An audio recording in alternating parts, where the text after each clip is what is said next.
Assalamualaikum warahmatullahi wabarakatuh. Perkenalkan, nama saya Huriska Lukmanintias dengan NIM 21091201040 dari mata kuliah Pendidikan Pancasila kelas 51. Nah, di sini saya akan menjelaskan mengenai Pancasila sebagai ideologi negara. Ideologi negara merupakan suatu hal yang penting untuk dipelajari dan dipahami karena pada dasarnya ideologi itu sendiri adalah seperangkat sistem yang diyakini setiap warga negara dalam kehidupan bermasyarakat, berbangsa, dan bernegara. Ideologi bersumber dari pemikiran tokoh, kebudayaan, dan agama. Ketika bersumber pada kebudayaan, ialah komponen dari ideologi tersebut berdasar pada nilai-nilai budaya sehingga lebih mudah diterima dan dilaksanakan oleh para pelaku ideologi. Kemudian ketika bersumber dari agama, di mana ketika suatu ideologi tersebut berdasar pada nilai agama, akan terbentuk yang namanya negara teokrasi. Dan yang terakhir, ideologi berdasar pada pemikiran tokoh. Salah satu contoh aliran dari ideologi ini yang masih terasa sampai sekarang karena masih diterapkan di beberapa negara, yaitu ideologi Marxisme. Bagaimana dengan ideologi Pancasila? Bersumber dari manakah Pancasila itu? Kebudayaan, agama, ataukah pemikiran tokoh?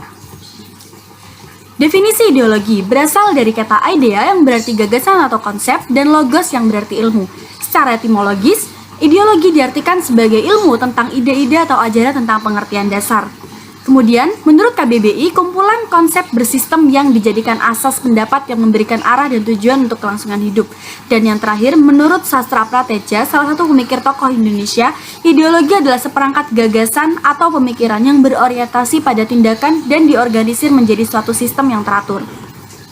Kemudian, apa sih fungsi ideologi itu sendiri? Nah, yang pertama adalah struktur kognitif, yang artinya pengetahuan yang bisa dijadikan landasan untuk memahami segala hal yang terjadi di sekitar. Kemudian orientasi dasar yang artinya dapat membuka wawasan untuk menunjukkan tujuan dalam kehidupan manusia. Selanjutnya sebagai norma dan petunjuk, penyemangat dalam mencapai suatu tujuan, dan pendidikan dalam memahami pentingnya ideologi itu sendiri. Selanjutnya, jenis-jenis ideologi besar di dunia. Yang pertama ada Marxisme atau komunisme yang meletakkan ideologi dalam perspektif sejarah. Kemudian yang kedua ada liberalisme yang meletakkan ideologi dalam kebebasan individu. Yang ketiga, sosialisme yang meletakkan ideologi dalam perspektif kepentingan masyarakat. Dan yang terakhir, kapitalisme yang meletakkan perspektif dalam kebebasan individu dalam menguasai perekonomian dengan modal yang dimiliki. Kemudian, Pancasila sebagai ideologi negara menghadapi berbagai tantangan, utamanya yaitu tantangan globalisasi, di mana segala hal bisa didapatkan dengan sangat mudah dan sifatnya sangat terbuka. Lalu, unsur-unsur yang dapat memengaruhi ideologi itu sendiri adalah unsur ateisme, di mana dalam ideologi komunisme yang bertentangan dengan sila ke-1, unsur individualisme, dalam ideologi liberalisme yang bertentangan dengan sila ke-5, dan unsur konsumtif yang merupakan dampak dari ideologi kapitalisme. Nah, menggali tentang sumber ideologi Pancasila. Secara historis, sumber dari ini dapat dilihat dari pemerintahan presiden yang memimpin di Indonesia, di mana mengalami dinamika dalam menilai kedudukan Pancasila. Mulai sebagai pemersatu bangsa hingga tidak lagi diperhatikan akan pentingnya Pancasila sebagai dasar negara.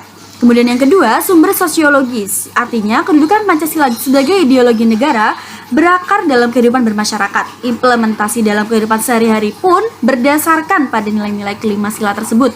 Kemudian yang terakhir, bersumber dari nilai-nilai politis tentang bagaimana melihat Pancasila sebagai ideologi negara dalam kehidupan politik Indonesia. Contohnya seperti bertoleransi, pelaksanaan HAM, dan tidak menyalahgunakan kekuasaan.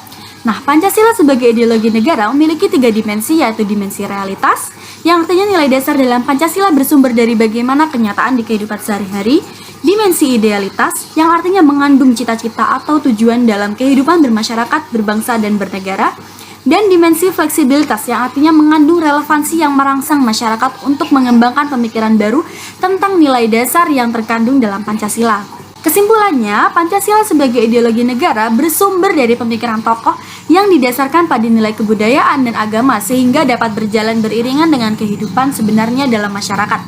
Kemudian telah dijelaskan pula bahwasanya pentingnya ideologi Pancasila berperan sebagai penuntun moral dalam kehidupan bermasyarakat, berbangsa, dan bernegara sehingga dapat terhindar dari ancaman-ancaman global, ideologi besar dunia, dan lain sebagainya dan dapat melakukan pencegahan lebih awal. Sekian yang dapat saya sampaikan, semoga bermanfaat bagi kita semua. Terima kasih dan wassalamualaikum warahmatullahi wabarakatuh.